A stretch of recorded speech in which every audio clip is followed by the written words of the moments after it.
If you wanna be my friend, you better go and get a pen. Maybe we can keep in touch like they did in the old days. It wasn't so long ago. Oh, and I wish you well. Oh, sign your pen, pal.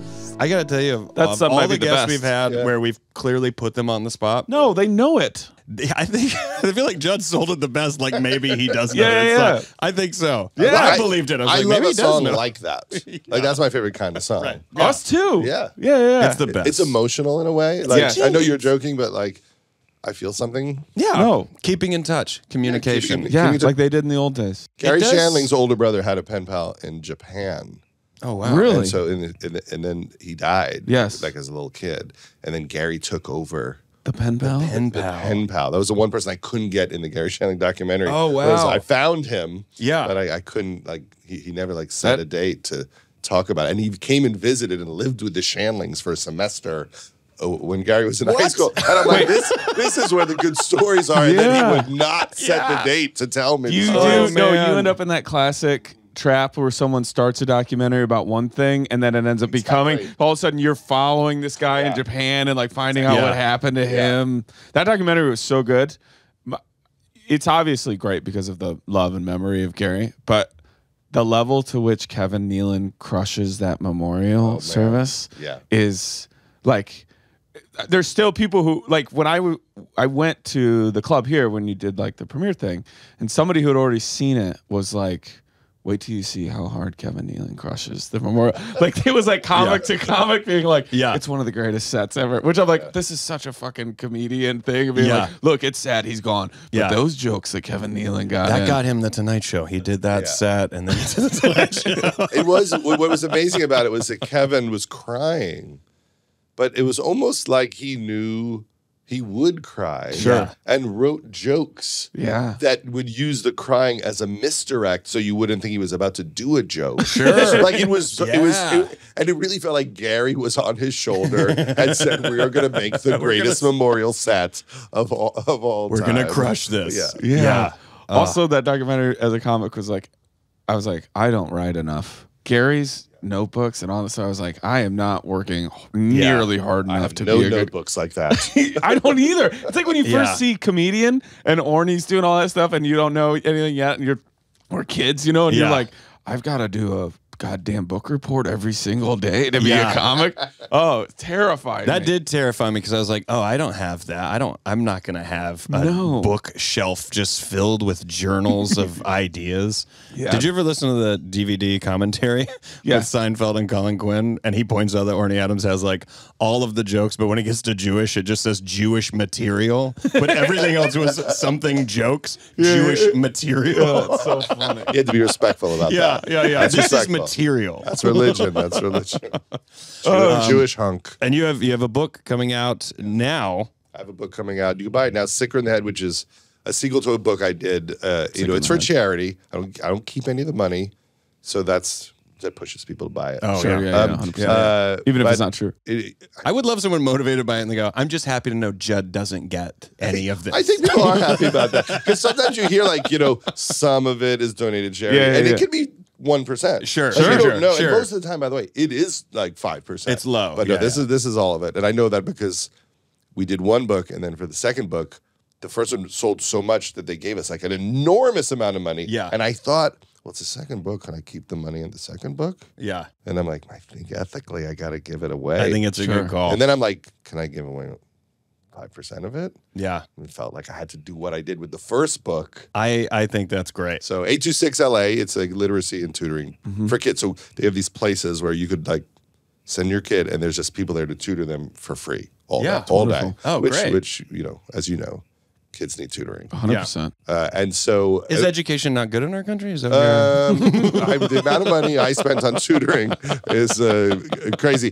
But I interviewed like Sacha Baron Cohen and Nathan Fielder and Mindy Kaling. I mean, it's like 30 interviews. Yeah. And they're kind of deep because I did it during the pandemic. I knew everyone was going to be home. And in the darkest place they've ever been. Yeah. With some stuff they needed to get off their I'm chest. ready to get vulnerable. Everyone cried during every interview. Judd, you're like, it's July 2020. You've been looking deep within yourself for about 5 months. Want to talk? Yeah. You had to base out which guest you interviewed based on how long it would take for them to open up during the pandemic. I knew that it was possible to get people during that time because no one can say no because you know that they're home. Sure. Yeah. And then like Letterman said yes. I'm like, oh, so everyone's going to say yes. Everyone has too much time to know. People are calling you. Hey, how do I get booked on your book? How do I get to do that?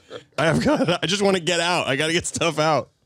Oh, I love that. And that's available now. Yeah, you can just go online. Wherever you buy your books. Yes. Yeah. I have the first copy. I'm looking forward to getting the second. Oh, yeah. Yeah. It's fun. And weirdly, the first one, which is basically just someone described it as like, so it's like a podcast written down. Sure. Yeah. But when I was a kid, that's what I used to do because I wanted to meet comedians. I needed an excuse to get in a room and go, how does it work? Like, how do you do it? So I started interviewing comedians in high school for my radio station just to force like Seinfeld to talk to me in 1984. Right. Wow. Yeah. And so for this one, it's kind of different because I still have questions. Right. Like I still want to ask like Sasha, how do you do it? Right. Like, how did that go? Yeah. And like what the map is and what's the psyche of it. Like I think it's fascinating because we do it in music all the time. And then I think people kind of think, well, if you've talked to one comedian who tells you how it's done, then you know what everyone's thinking. It's like, it's not though. It's like looking at 100 different paintings that none of them are the same. It's like, well, that's the same things most comics are doing on stage. Even if people are like, oh, it's a similar thing. It's like, but it's not. It's different music for each person. So I love that. Even as someone who is, at least before the pandemic was doing stand-up all the time for 16 straight years, I was asking those, types of questions to myself of like, why am I doing this? What am I trying to do? Wait, how do I do this again? And that don't you feel like too, discovery. It also showed you what you loved most about stand-up? Like you and I talked about this. You didn't do any of like digital stuff, right? Or I did one digital show early on, and I was like, I can't. I'm have to wait. I gotta wait 2, and then I did 1 headlining because I had all this new material that I was already doing. I was at Cap City in Austin, like when everything went away, and I was like, I don't want to lose it. If I could just get this all down and I'll just record it. So I did that 1, and then afterwards, you and I both talked about it, and you were like, yeah, there's some people that like I'm writing these things, and I have to be able to say them to someone, and that's why we had both said like, if you're going on Zoom shows and it gives you that I said this to somebody, great, keep doing it. But for you and I, which are very like, how we doing in this room tonight? People, this moment here, it was like eating. I kept telling people it was like eating sugar-free ice cream, where you're like, I had dessert, but it doesn't really feel like it. Yeah, I did one corporate gig. It was like a guy was like for his wife's birthday, like hired like it was like Jamie Foxx and James Corden, and I think Sarah Silverman and John Mulaney. This is all in the pandemic. It's all in the pandemic, yeah. And I think he paid money to us. He paid money to charity, just like a very wealthy, nice man who was just going to give his wife and his family some fantastic night during this moment. Yeah. And so, and I was laughing because I didn't know who was on the show. And you're like, oh, wow. So everyone just took the cash to do this. And I gave the money to charity. That's when you realized people were saying yes to anything. That's when you're like, we got to do this book. If these guys are doing this corporate gig, everyone's saying yes. Yeah, and John's like, anyways, that's how I got 5 people for the book, was that one night. And I said to myself, I'm going to do this just to see what it's like. I gave the money to charity because I thought, this feels kind of unclean. Right. In some way. Sure. I just find to make money and work, but I just felt like more like it's an excuse to give money to someone else. Yes. Right. Yeah. And this will probably go very badly because I'm just talking to like 4 people. And so that their friends are watching, but you don't see them as how it was set up. Yeah. You just see like literally like 4 people. They weren't in their pajamas, but that was the equivalent of what it was. Were you sitting or did you stand? No, I'm just sitting at my desk, and they're just sitting on a couch. Yeah. And I get to watch the show beforehand. Yeah. And people just running the act, and they're very nice. They are laughing, like they're having the that's the best good. At time. least they were expressive. Oh no, they were like great. I could see that being a nightmare of just silence. But when suddenly it was like bigger people. You're like, this is an event for this family. Right. Yeah. And then it was fine, but then I never did it again. Then there were those ones where it was like thousands of boxes. Yeah. But then if they talked, like they wanted to get the laughs, but if anyone like talked to someone in the room, forgetting, it sounded like no one was paying attention. Right. Because they're all on a mic and they're all like right there. Yeah. So Hand me that. Hand me that. No, I'll take another one. Yeah, I'll take another one. Those were when I guess people were trying to figure out how to like lower people who were not paying attention. Yeah. I don't want. The drug of it isn't the same. You're like, all right, I'll do this to do it, but then you go, well, if you're not gonna, you'd have to pay me some large sum for me to go. All right, I'll joylessly perform. I tried to do it all. I did like lighting, and I ordered a mic stand on Amazon. I was like, I at least need to feel, and it's still. I was like, you know what? I'll just do digital shows where people are goofing around with each other without any like real stand-up structure, and I can't wait to get back into a room. That was my thing. It was like just until I'm back in the room. But then other comics were like, no, I wrote it. I want to like get it out and see how it goes. So to go back to your book, it did have a lot of people at a time being like, well, what is it about this that I miss or that feeds me or that is my intention to do? Yeah. You remember Maria Bamford was doing digital shows, but she didn't try to make you hear the crowd. Yeah. So if you bought a digital show from Maria, it was just like her head on the screen, and then she would do an hour. Yeah. Just talking to camera. She was incredible. She did a 10-minute bit about getting an award from Harvard and getting kind of trapped with the kids. You know, like they give you an award just so you'll show up. Sure. Right? I don't know if it's paid or not, but like that's the whole trick when you're in college. You create an award and you like invite, Kurt Vonnegut to your college just so that you could talk to him. And her description of like the abuse of being forced to hang out with the students. And it was a funny kind of set because she seemed kind of irritated in a way she normally doesn't. Right, yeah. And it was amazing. I sat in the pandemic in April and just watched her with my whole family for an hour. And we love her. Favorite. Yeah. She's the best. She's the best. You want to go? Should we do it? Yeah, let's go. We haven't even, because the name is already there when someone clicks the show, the video, you see it, but we're joined today by just Judd. Let's just say Judd. You should add it to the. You got to now add it to the front. Like, by the way, we forgot to say Judd's name at the very top. The last episode of this month, or when is what? When is what in February? Our friend Chris Garcia. We didn't even say his name the whole time because when people click on it, the name is already. They know what they're getting. They know. Well, now, if you were coming out from behind a curtain, even then they already know because they click on the thing. They know. Although maybe they're so excited about you that it's just like built in to start your next episode. We tell ourselves they don't that. know. We tell ourselves that. Yeah, a lot. Yeah. A lot. You want to go? Let's do it. Okay, ready? Let's go to the letters.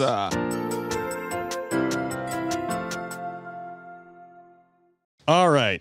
Okay. Daniel and Rory. That's already the right way to do it. Wrong order. No, they love the show, obviously. Just wanted that's why they love it. I'm just an afterthought. Just wanted to drop you guys a note and say how much I enjoy the show. My fiance, soon-to-be wife, and I recently bought a new house. I have been burning through past episodes while working to make this 40-year-old house our new home. You cackling idiots have accompanied me while I've repaired pocket doors, replaced the kitchen faucet, wired new switches, and tons of other minor to moderate repairs. That is in the eye of the beholder. My minor to moderate, that is not for me. It's been bittersweet as we lost my dad last April to COVID. Dad was always the family handyman and could fix any and everything. He taught my brother and I pretty well, but I'll never be as handy as he was. My question is this. Do you consider yourselves handy? If so, or even if not, what home project / repair have you done in the past that you're the most proud of? Mine was disassembling and repairing the chuck in my impact driver / drill. I don't even know what that is. Okay. After impatiently getting a drill bit stuck, I practically could hear my dad laughing and encouraging me to slow down. I'm excited for your reply. Signed, your pen pal, Brian. Ding dong, ding ding. That's the sound that plays. Ding ding ding. Can I say one thing before we answer say it? everything. When I looked at your tattoo, I thought on your wrist that it said Sean John, the Diddy fashion art. And then I thought you're gonna love my that's FUBU the funniest tattoo ever to get, the Sean John logo. Rory, you like Sean? Yeah, I don't even like Sean John. I just got it. I was drunk. I pull my shirt up and it just says Polo Sport all the way across. Yeah, we're sponsored. We have endorsements. We have ads. We're selling ads. Maybe that's what you do as as you try to get. Yeah, you're like ads, a soccer uniform. You agree to get real tattoos. Permanent ad. You're branded. You're literally branded content. Post Malone kind of. My skin is a NASCAR driver. That's what my skin is. Are you a handyman? Can you do home repair stuff? Here's what I thought as I listened to that. Yeah. One, it's very emotional about his father, which is terrible. And I'm sorry. So clearly, like, fixing things is connected to his dad. Right. Sure. And I can't say my dad ever fixed anything. I don't think I ever saw my dad like reach for anything to do anything. Of a tool, Like, right? there was never even a discussion of like you would do anything yourself in any situation. Where'd you grow up? East Long Coast, Island. Long Island. Okay. It was just not done. And so in my house, I mean, how little I do, and I have to like say like, but I have a job and I do another thing which allows us to hire the people who know how to do the thing. That's how I feel about it. Sure. Yes. But like sometimes you get scared because LA's crazy. There's fires and stuff, and you are the head of the household. You have to keep people safe, and you realize like I don't know how to shut off the gas. Like if there's like a fire coming towards the house, and such a great specific example. And like I did buy like a lot of earthquake food, but then every once in a while I'm like, I think we've had it for like 11 years. It's still good. Where are the like the fire extinguishers? That's what I figure is handy. But there was I get a call like at 4:30 in the morning a few years back, and it's like a robocall, and they're like talking about evacuating because of this terrible fire that's headed towards Santa Monica, and I don't quite hear it perfectly, but they're talking about evacuation, and I think they're saying evacuate. Yeah. And so I wake up my family. I'm like, we have to evacuate. What time is this? This is literally like 5 o'clock in the morning. And so I say to them, okay, just take, whatever we can fit in the car. Yeah. And now we're like picking, old love letters and photos of the kids. Oh my God. In full evacuation This is mode. like Royal Tenenbaums. Oh no, this is You're like Ben Stiller being like, oh, go. Full panic. Panic. And I run into my daughter's room and I'm like, take one suitcase. How old are they at the time? My daughter is like, maybe she's like 14. Okay. And I say, she's like, I don't need anything. That's exactly what she said. So I don't need anything. Yeah. And I'm like, that's when you knew you succeeded as a father. Yeah. She's a Buddhist.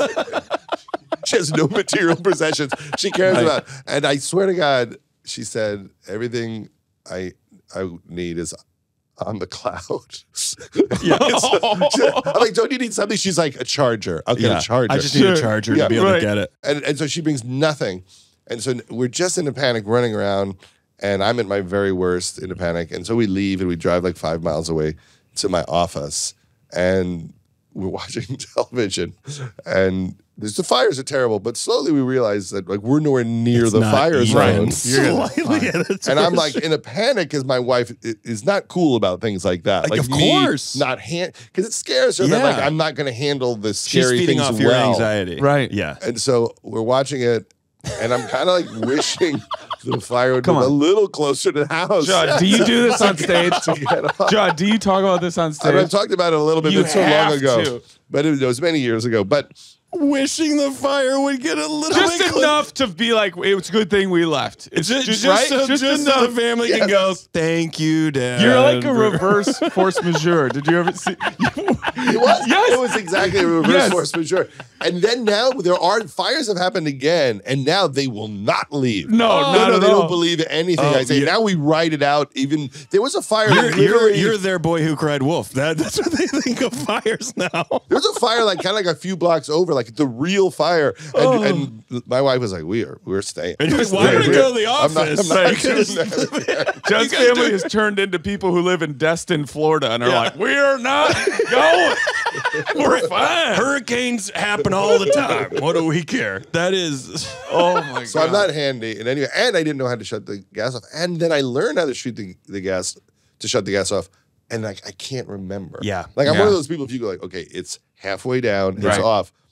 10 minutes later, it's gone. It will never come back. That's right. So I need everything laminated. I need like and then I lose the lamination. It is crazy. What were the if you did grab 3, what were the 3 things that you because now I know. Yeah. Right.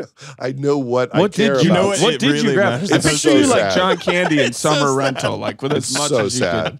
It's like I really want to grab like the hard drive of my big computer. Of Yeah, course, of yes, course. All the 100%. photos I are get in there. that. Yeah. I think that's I really want to grab like photos. It's all photos, and like I have like a massive like autograph collection from when I was a child. Yeah. So basically, I'm leaving all of these important things and just bringing James Garner's autographed photo with me.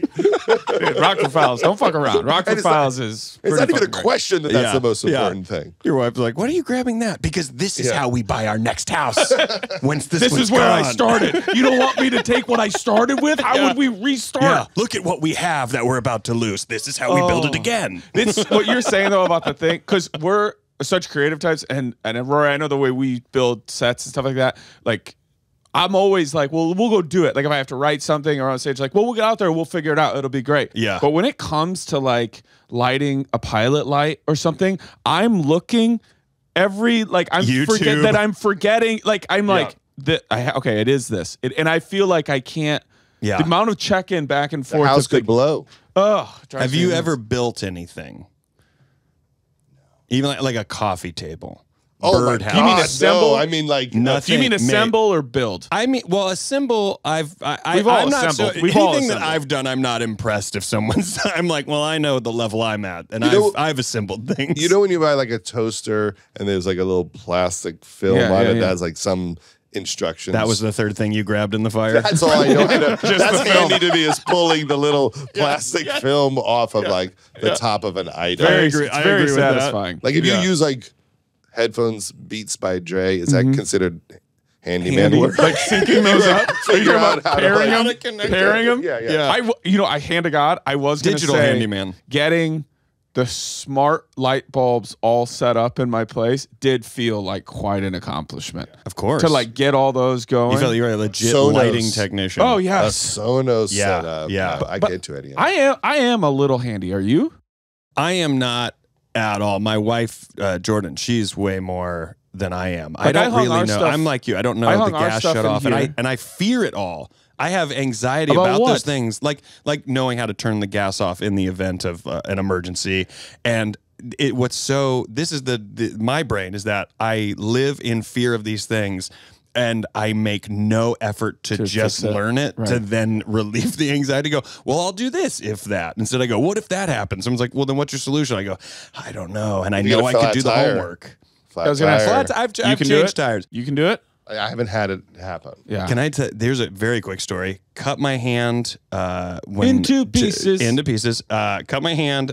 Jordan was at home with Elliot when she was very young. Yeah. I said I have to go to urgent care because this You definitely knew right needs away. stitches. Right. I was like, I just know it. Yeah. So Jordan's like, well, can I drive you? I'm like, no, you've got the baby. I did holding ice. I bandaged, and I drove to the urgent care.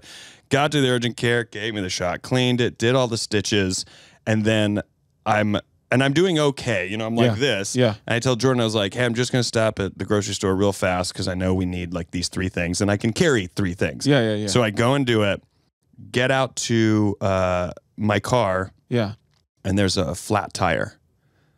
And I have one in the parking lot. So I put everything in You're there, like Steve and I Buscemi changed the and- tire with one hand. Now you're and it bragging. just Now you're meticulously. bragging. I kind of wanted to get to this. That's why I like Judd, to pick this he tells this story every month. every Once a month. episode. And I changed the tire, put the new one on. I'm beaming like I just course you fucking. fucking I'm a are. soldier. I did something. I'm a soldier. I did something. Yeah, and then I get home and the other tire is flat because someone was going around Silver Lake popping tires, and in the parking Same lot, person got you twice in the same day? Because when I went to take, so now I don't have a spare because I've just used the spare. So when I go to the place, no, I had to go to the place on a flat tire. It was going down. Yeah. I get there and the guy goes, I don't want to scare you. I don't know where you live. I don't know where this happened. I go, well, I was at Gelson's, and he was like, there is a guy going around Silver Lake that's definitely puncturing tires. And the way I just looked at your tire to see where it is, he's like, I don't know what you would have hit to cause a knife-sized kind of thing. And I was just like, oh, that's that's fun to know. Like, that was my day, stabbing myself. Then my car gets stabbed. There's a guy going around stabbing things. That's probably, when it comes to having to change a tire, I can do that. I'm great at doing the work when there's a boss to say this is what you do and how you do it. I like you it. take the instructions. I can take the instructions and I do like it, but my brain does not work that way. You can paint, sure. But I mean, Walt, like, you know how to do that. You did that in New York. Can either one of you like take a door off? You could probably do that. Because I can take a door off. Put the door back on. You know how to do those hinges. Oh, put it back on. No, yes. No. I recently there's like a in your refrigerator. There's like this valve that I think it's called, like, it's not defroster. I don't remember what it is right now, but it like conducts the air in and out through your freezer or whatever. Mine went out, so I ordered a part on Amazon, and then I was able to replace and fix my own refrigerator. That felt like $600. Yes, my wife in high school changed her own oil, and when she told me that story and her dad confirmed it, I've felt inferior since that day. Do you know how to do it? And it's really just like a stick with a line. Yeah. But I did. Well, you got to get under there. There's a pan, and then you release that. When she was like, I was in high school, she goes, I don't know. I just read about it and figured out how to do it because I really wanted to change my own oil. And I was like, I've never been driven at that level in my life to accomplish anything. See, my first car was a 72 Chevelle. And you don't have to brag on this show. Everyone, you 4 doors, baby. Here. And I learned so much about cars from that, because those old cars are literally almost like Lego pieces. Like, this goes here and this goes there, and they're big, so there's plenty of room to work. So from that, I learned a lot about, like, I switched out my own starter, and I could change my own brakes, brake pads, and calipers, and rotors as well. So I learned a lot. That's from massive. doing that. My joy is not doing it. Like, I don't really buy anything. Like, I have no interests. I just need paper to write letters to people like Hal Linden or something. Like, I don't really need anything. So I don't like buy like a nice car. I have no collections of anything that costs money. I don't really like nice clothes. I don't like jewelry. Like, there's nothing really that the fruits of my labor would get me. Other than valet parking. Right. I love valet parking. And I love not doing things. Yeah. So I don't want like a nice car. I would like someone to take the car when it's broken. Yeah. Like, that's my fancy car. That's my Seinfeld. Yeah. Yeah. But I think I totally subscribe to that, because I often think like, oh, well, I should know how to do these things. But I think the people who do know how to do those things, I think they do find joy in them. But like in your case, don't take it away from a mechanic. Yeah. Why are you taking that joy away? I really think that. I really think you work hard, and you do stand up, you write books, you make films, and you write films, and that is the work that you're doing that someone sees to go, oh, I watched a film, and our family watched it together, and we had an experience and a moment. And then you go, yes, and to that person, I need a door fixed in my house. And they're like, I do that. And you go, great. And the money that I made from making a thing that people watch, that I enjoyed making, I give to you to do the job that you do. And not to say like, oh, this person hates that job or loves that job. Right. It's just going,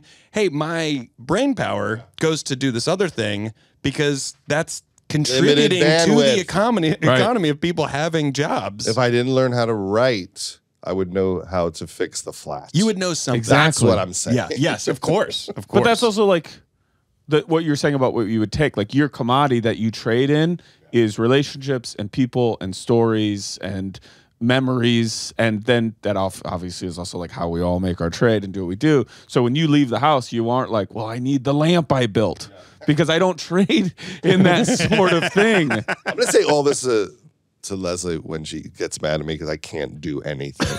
Like, I've never said this before, but this seems to be maybe my response. We're happy that my commodity is not putting together the new, computer desk. Right. Yes. Right. It's what I put in the computer when it gets on the desk. desk. Does she do that stuff? Is she like, I'll fix this thing. I'll do this thing. I don't think she's necessarily a fixer, but like, she can like, if she wants to, she can like kind of cook anything. Yeah. And so every once in a while, I'm like, we should eat home more often because we eat out a lot. I know. Like, we like eating out. So fun. And she's like, you never ever cook. Like, you could pick a day and say, I'm going to make the meal. Yeah. And she's right. Like, I don't. But it takes so long. I get bored. I know. And I never think I'll do it better than the restaurant. I know. There is a joy Rory if you loves can to cook. find a If you joy like in cooking. Yeah. Every now and then, my wife and I she does love cooking, and we just happen to be on the same page where she's like, "I'm going to make this for dinner," and for whatever reason, I'm like, "Oh, I'll cut up some onions. I'll do the thing. I'll do this part of it," and then suddenly I'm like, "Yeah, all right. Now we're kind of cook." Like if you knew how to cook, where you didn't have to look at something to do it, and you could just do it. It's like you'd probably love it. You gotta a leap little into salt it. on this and do this, and then I add this, and you're just doing it. Yeah. Well, to me, it would just be grilled cheese sandwiches. It would just be stuff that would kill me. Like if you said, like Judd learned to but cook, also pretty good. everything I cooked would kill me. I wouldn't like cook the good thing. Yeah. Right? Like I'd go straight to like the worst thing on earth. Yeah. Yeah, but it's good. Honey, there's a it's fire. good. Grab your 3 favorite things. All of my stuff is on the cloud. The only thing I can grab is my lactose intolerance. Dad. Judd's like, I made this grilled cheese. We're going to need this. Yeah. I love your daughter panini being grill. like, material possessions mean nothing, Dad. I have you, and that's all I need. And you're like, honey, that is so touching. Grab my bowling ball. I'll meet you in the car. We got to get out of here. The other thing I was going to say before we wrap on this is when you're going through like a remodel in your home, and I've had this happen where it wasn't a full remodel, but like someone's doing something very proficiently I can't do. Yeah. And I simultaneously am enthralled with watching them do it and also feel like almost embarrassed that I'm just standing here looking at them do the thing. You feel less. But it blows me away. And I'm a huge HGTV fan. Like when they bring them in to be like, all right, now you guys are going to help us. I would be like, no. I mean, I'm good. I'll help you knock down a wall. But all the other stuff, just let me stand here and watch. Because 1, why would you want it screwed up? And 2, you're so good at this. Yeah. Like there's TikToks that are just people like fixing things, and they do it all with like the little like ASMR sound and the quick cuts or cleaning things. And I could watch it for days. I have a question about ASMR. Yes. Are you always supposed to be masturbating when you listen to it? Yeah. Is that what it's always about? No matter what it is, even if it's not Like sexual. people like it just because they like it, or is it always like it turns into a creepy thing? I think it always does, right? I don't think Does so. it affect? I It think doesn't it's meant affect me. Does it there affect is a you, Judd? pleasure to it. Does it affect you? It's a It neurological makes you want thing. to run out of the room screaming. Yeah. Okay. Like when there's like, oh, here's a woman and she's like sucking crab out of a crab. Well, that's a whole. You know, like I'm just like, like that's my you nails just on a started with the chalkboard. wrong ASMR. You started in the wrong Judd place. You have goes, to work up to crab No, sucking. Judd goes, this ASMR, it's always like some girl who starts having sex with these 2 guys. No, Judd, Is it that's supposed porn. to be this? Judd, you're watching porn. That's not ASMR. Oh. I gotta so say, funny. Brian, thank you so much for this letter. So much fun. Again, heartbreak for your experience of what you're dealing with your dad. But there is something to the fact that he gave you the gift of knowing how to repair your house. And every time you have to do anything that is a handyman related thing, he is there laughing at you and encouraging you to slow down. So thank you for this letter and sharing with us. We wish you well. Sincerely, your pen pals, Rory Scovel, Daniel Van Kirk, and Judd Apatow.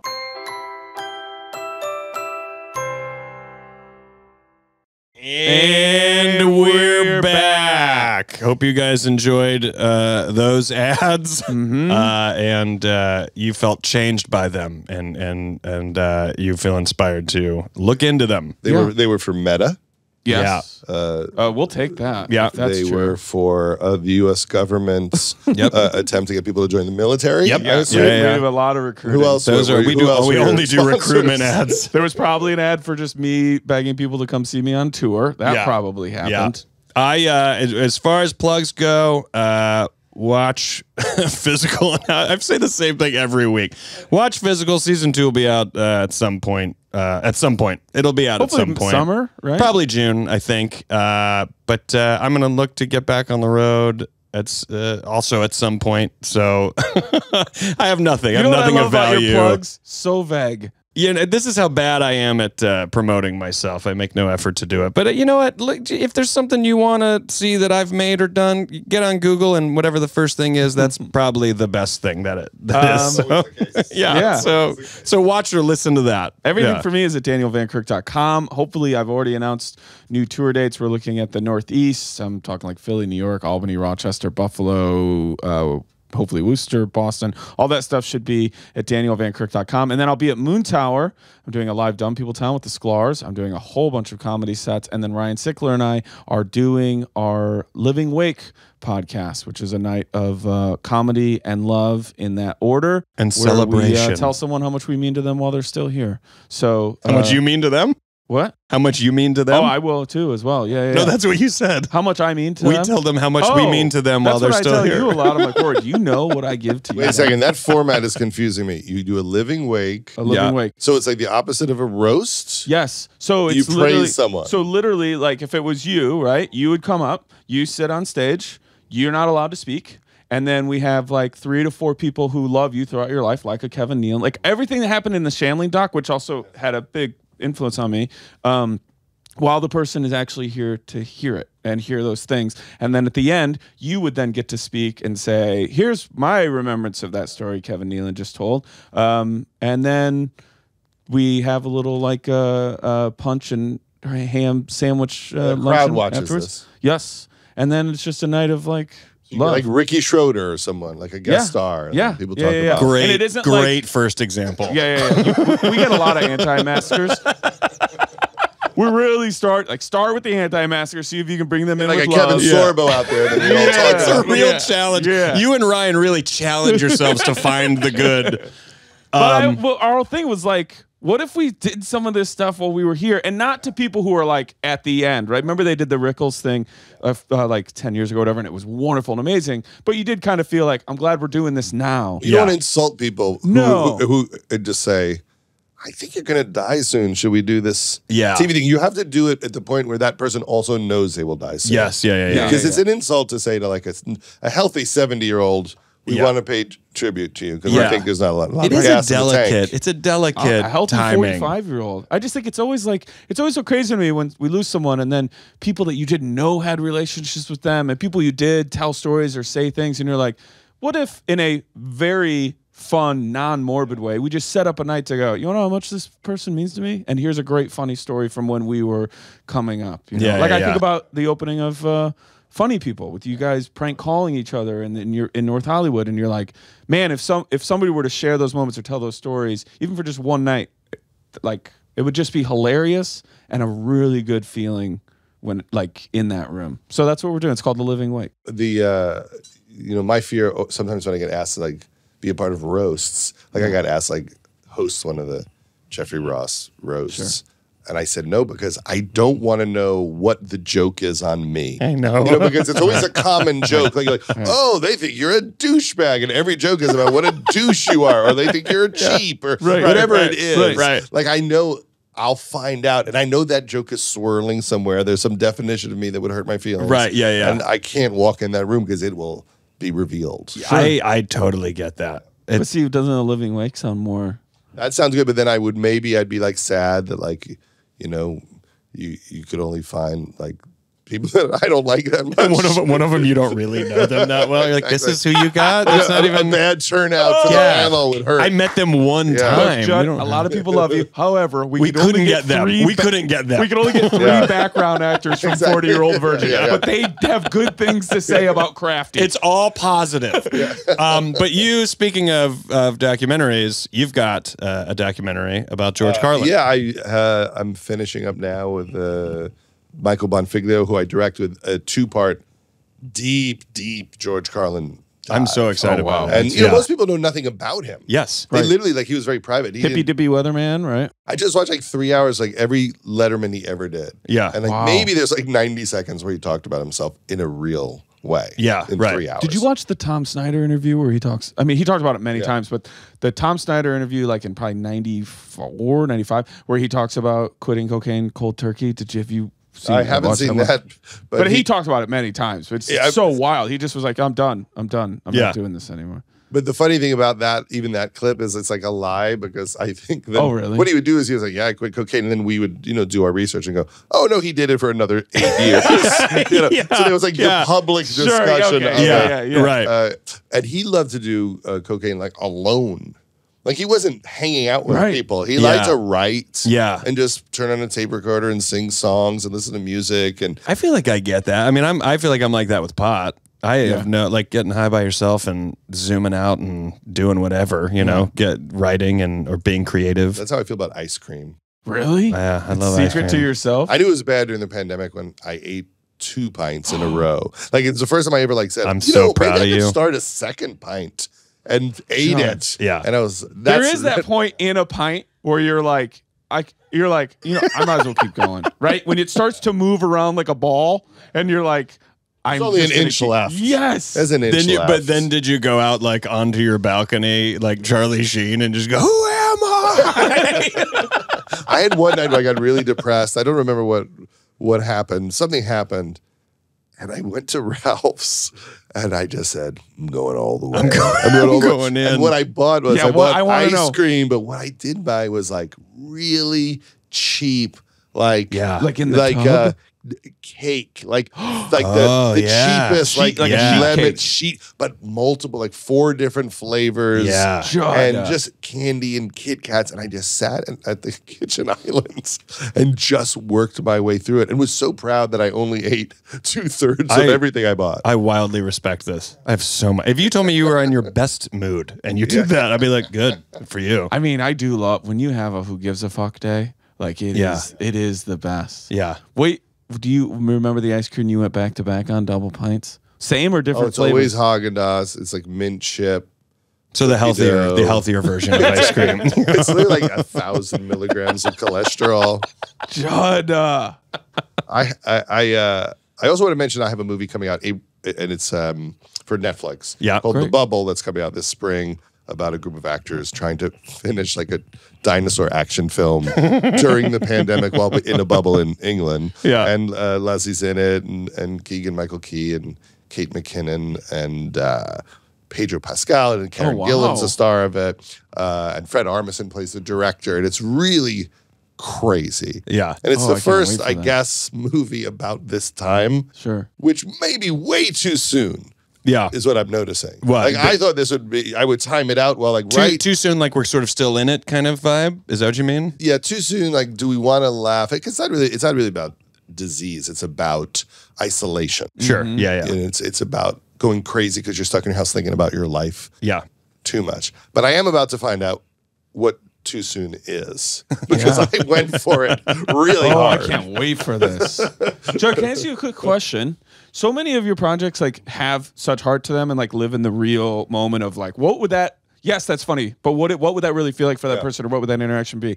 When you going forward, will masks show up in your productions at all? Like if somebody's on a plane, will some people have masks on, or will you go none? Oh, and that's act like interesting. It didn't happen. The slight reference of it. Will it be? How real will it be to where we are? Because so many moments in your projects are played for. Like I think of Kumail's Big Sick and stuff like that. Yeah, like, you have to choose. We just shot the Billy Eichner movie, Bros, which is a gay rom-com that Nick Stoller wrote with him and directed, and it's going to come out in the fall. And that's a no mask. We are in a universe where none of this happens. Sure. You have to make that choice. Like, I know. Not there. I kind of think that's where I'd fall too. And then in our movie, a lot of it is that they're shooting and they're making this movie, and I guess if it was logical, they would all be in masks all the time. You would never see anyone's face in the entire movie. Yeah. So I had to create a reality where everyone is violating all the rules all the time, and no one's taking it seriously enough. And the person who's giving advice about what to do for the studio is an idiot. So anytime people are talking, like someone's chewing on their mask, or like everyone is like has it half on, or So, but every scene we're like, what can we do to screw up the masks? Yeah.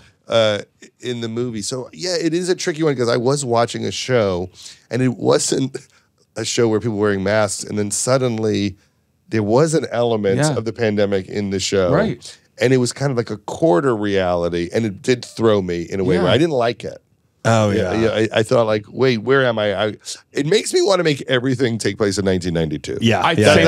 Same exact thing. Because I was thinking about this, I was like, man, because I'm writing this thing right now, and I'm like, if this opens on them waiting in line at a bank or like at a deli, and people have masks on, or some people do and some people don't, then I've got it out of the way. The universe tells you right away, like, oh, we're still kind of in this, but then I wouldn't want it all the time, because like you run into this. This is what superhero movies have faced forever. One of the reasons they didn't want to make Deadpool is because he spends so much time in the mask. And like, we have to see our movie star. Yeah. That if you have a world in which they do, you're gonna get studio notes. You're like, do they need to wear the mask that much? Because we can't really see. It's a real. And are masks about to go away, or are we about to have masks for the rest of our lives? So we don't. I wonder. Like, I feel like maybe airplanes. You have to take everything has to take place in Florida. Really, I was about to say it really depends where you are.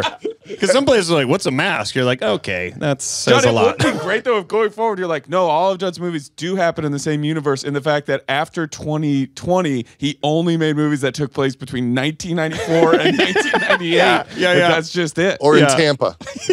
Tampa's like, or it's set in Tampa. Right? Woody Allen has Manhattan, and I have Tampa. You're walking around the house being like, you're like, babe, what's another movie that could take place in Scottsdale? Yeah, that's almost a great just little thing that pops up on the opening shot. You're like, Tampa, present day, parentheses, no masks. Like, just so like, oh, okay, good, no masks. Right, yeah. Well, I thought when you said Tampa, I kind of assumed it. Oh, you want to do a letter? Let's do it. Okay, Speed round. Here we go. Here we go. Sorry, dear pen pals. The two reading this on air and all the rest listening along, also their new pen pal, Judd Apatow. I wanted to celebrate with you because as of today, I'm officially a paler. That's somebody who's listened to every episode up to what has been released. I am also celebrating my 1-year Daniversary. That was pretty good. This week, so I'm sending a thank you out to the guy dressed up as a Jedi at last year's Halloween night show in San Francisco who grew the shoe and changed my life for the better. In turn, I have done my best to hashtag grow the show and am keeping my fingers crossed that you will come back to Petaluma soon for some live Pen Pals action. It's much closer and easier than getting to San Francisco, not to mention way more chill. This brings me to my question. So this was sent to us October 2019. This was sent to us. 2019. Yes. Yeah. We hold on to these for a while. Here's the question. The night of the Halloween show, we met Daniel, and my husband shook his hand. And my husband, a loyal townie, that's Dumb People Town, and only occasional paler, remarked to me about how soft Daniel's hand was. Since that night, he has grown increasingly conscientious about applying lotion and exfoliating to get his hands as soft as Daniel's. Unrelatedly, in the last few years, I have gotten more conscientious about hair care. My hair is long and naturally curly, and even though I'm 39, a fellow August 1980 baby, I'm choosing to grow gray naturally. While experimenting with techniques to make it look as good as possible, I know you feel me, fellow curly pennies and pallers. My question is, do either of you have a personal care habit some people might find odd, quirky, or obsessive? I suspect discussing this will help us all break out of the secret shame we feel around caring for these strange, fleshy packages we live in. That's a way to put that. The first draft of this letter also had a question based on Rory's experience, but since someone else asked it, I'm just going to include a shout out about it. One of our favorite shows is Undateable, where we first discovered Rory. We can't find it to stream, but I'm still routinely pull up YouTube clips to enjoy it, and we never get tired of laughing and singing along. I hope you had as much fun making the show Undateable as we have watching it. It's definitely one of a warm blanket shows. Your pen pal, Beth. Okay. First of all, are your hands supposed to be soft? It seems this goes back to our first manual labor. The fact that none of us are handymen. I mean, our hands are like, do we heavenly. Like that? Like if you shake a hand and it's like really milky soft, like a baby's butt. Oh, you mean like too soft? Do you feel good about that? Well, look at It's a Wonderful Life. Let me shake your hand. That seems about right. I feel the same for you. I didn't feel like that was too soft. I wouldn't have made a comment about it. I think I have clammy hands, so I try to avoid you got clam hands? Because I think people that shake my hand, then they're like, God, what's this guy nervous about? I'm like, the world all the time.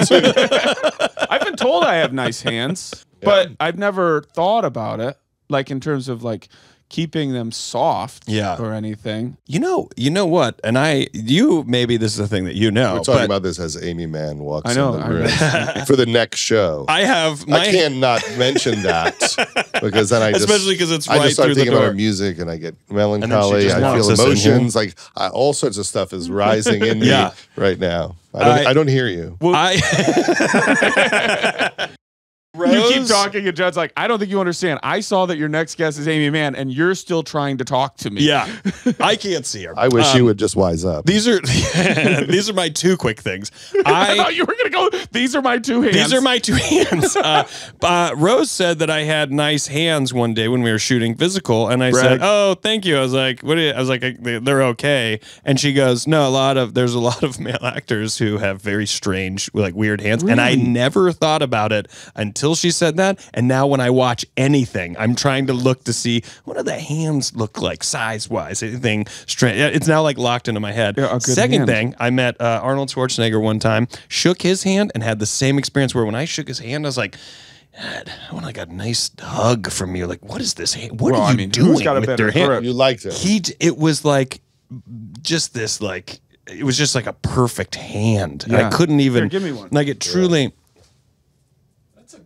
That's a good handshake. That's a good. Yeah. Well, Judd, you said it. Like, when you feel milky, that's the scene in It's a Wonderful Life. When George, who's scrapped and scraped and done everything he could for the community of the town, and Old Man Potter's like, you look like a man whose ship has just come in, and he shakes Lionel Barrymore, right? He shakes his hand, and then he looks at it, and he goes, no, I can't. The hand, the way that felt. And then he goes off on him and says, I'm not going to do this. I'm not going to, you look like a me, spin your wire spider's webs. But that's a thing of like shaking hands. I don't have any regimen. I don't do anything. Do you guys do anything? What would the regimen I do nothing. be? I don't do anything. My wife is cream. Great at like putting lotion, moisturizer after like a shower all over. And we've talked about this. I've recently tried to do it because I concede like it is healthy. I just don't like how it feels when I put clothes on. Are we supposed to put creams on? We're supposed to be all doing the time? Creams all the time. I say this as someone whose family do commercials for Jergens. That's true. And I don't even know like do you do face lotion? But they didn't ask me to be. Judd's two questions were: are we supposed to always masturbate to ASMR, and are we always supposed to be lotioning? And you know what? Those things can go hand in hand. Are we supposed to be putting creams all over our body all the time? Are we supposed to be putting lotion on our hand to jerk off to ASMR? Yeah. Do you put face lotion on? No, I don't do it. I literally use Irish. I use Irish Spring soap. I don't. I use and you know what? I once said I use Irish Spring soap somewhere. They sent me like 10 years of Irish Spring soap. Really? So now I have to use it for the rest of my life. Based on so much, I can waste it. I know. And I'm like, would any other soap That's what be you grabbed better? in the fire? Just a box of Irish Spring. Put it in the car. No, you get out. You take a separate car. The Irish Spring has to go in. We're going to be in the office for months. I'm not going to smell you guys. I don't want to smell you guys. Oh. I don't know that I have anything specific. I think I do a decent job of taking care of myself. I can always, all of us in every aspect of our lives could always be doing more and better, but I think I do okay. Do you guys condition? Sure. No. So I don't even wash it twice. I shampoo. Although I still use the amount of shampoo that I used to use when I had more and longer hair. Yeah. Like I never like go like I literally need the smallest dollop. No. Yeah. No, I'm doing Judd Apatow and at 20 amount of shampoo. Yeah. I'm face lotion. When I first lived in LA for 6 years, I didn't have a car. Yeah. And so I was walking and standing at bus stops all the time, and so I would get sunburned. So somebody turned me on to be like, do face lotion that has SPF in it. Yeah. Do that every day. So that happens all the time. When I go to shave, I have an oil that I put on, a pre-shave, then I shave it, and then I have an after-shave like This is why this letter was for you and how delicate and wonderful your hands are. I just thought, you care. I love that you guys don't have to do anything. I don't love it. I wish I did more. We should. We should be doing something.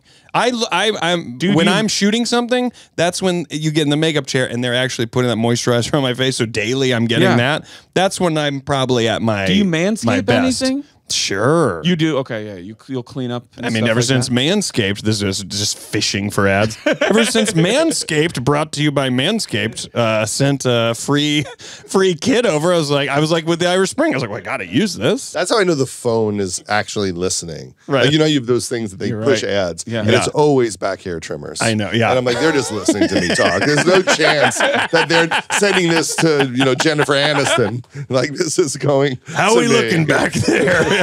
Yeah.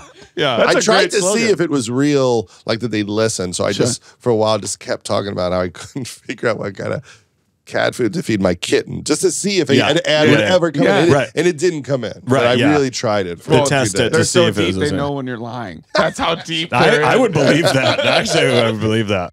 All right, I love this letter. Thank you so much, Beth. You sent it a long time ago in a different world, but we got it in this one, and I hope that you heard it. We don't do much, but we do. I think we're doing okay. Right? Yeah. Beautiful we're doing hands, okay. Clam hands and all. We wish you well. Sincerely, your pen pals, Daniel Van Kirk, Rory Scovel, and Judd Apatow.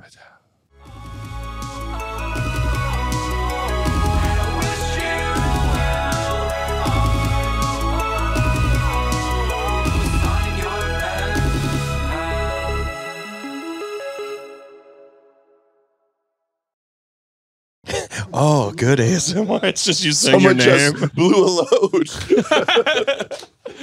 Oh, Judd whispered his own name. When he brought it up, I was hoping he was going to do some. Put that on a loop so it's 2 hours long. I downloaded this for the ASMR experience.